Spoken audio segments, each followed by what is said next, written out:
ইসলামের ইতিহাসের পাতায় এমন কিছু স্থান রয়েছে যা শুধু স্থাপনা নয়, বরং এটি আমাদের বিশ্বাস ও ভালোবাসার প্রতীক। আজ আমরা আপনাকে নিয়ে যাব সেই পবিত্র স্থানে, যেখানে মহানবী সাল্লাল্লাহু আলাইহি ওয়াসাল্লাম নিজ হাতে গড়ে তুলেছিলেন ইসলামের প্রথম মসজিদ, কুবা মসজিদ। কি রহস্য লুকিয়ে আছে এই মসজিদের ইতিহাসে? কেন এটি এত ফজিলতপূর্ণ? আসুন জানার চেষ্টা করি। 922 খ্রিস্টাব্দে মক্কার নির্যাতন থেকে বাঁচতে আল্লাহর নির্দেশে মহানবী সাল্লাল্লাহু আলাইহি ওয়াসাল্লাম মদিনা উদ্দেশ্যে হিজরত করেন। দীর্ঘ পথ পাড়ি দিয়ে তিনি যখন মদিনার উপকণ্ঠে কুবা অঞ্চলে পৌঁছান, তখনই তিনি এখানে ইসলামের প্রথম মসজিদ কুবা নির্মাণ করেন। পবিত্র কোরআনে এই মসজিদ সম্পর্কে বলা হয়েছে, প্রথম দিন থেকে যে মসজিদ তাকওয়ার উপর প্রতিষ্ঠিত হয়েছে সেটি অধিক উপযুক্ত। সূরা তাওবা আয়াত নাম্বার 108। এখানে নবী সাল্লাল্লাহু আলাইহি ওয়াসাল্লাম এবং তার সাহাবীরা নিজেদের হাতে ইট বহন করে মসজিদের নির্মাণ কাজ শুরু করেন। এটি ছিল শুধু একটি ইবাদতের স্থান নয়, বরং ইসলামিক সম্প্রদায় গঠনের একটি গুরুত্বপূর্ণ কেন্দ্র। প্রথম দিকে কুবা মসজিদ ছিল কেবলই কাঁচা ইট ও খেজুর গাছের ডাল দিয়ে নির্মিত একটি সাধারণ মসজিদ। তবে সময়ের সঙ্গে সঙ্গে এর সৌন্দর্য বৃদ্ধি পেয়েছে।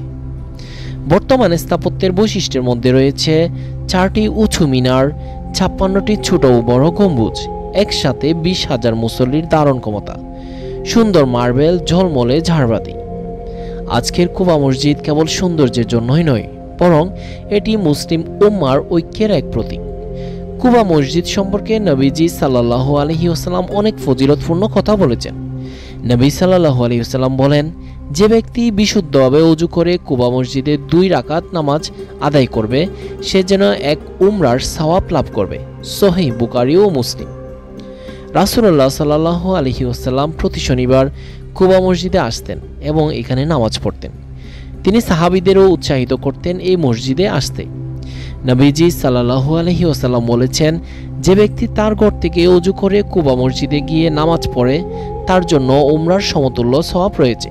আবু দাউদ, তিরমিজি।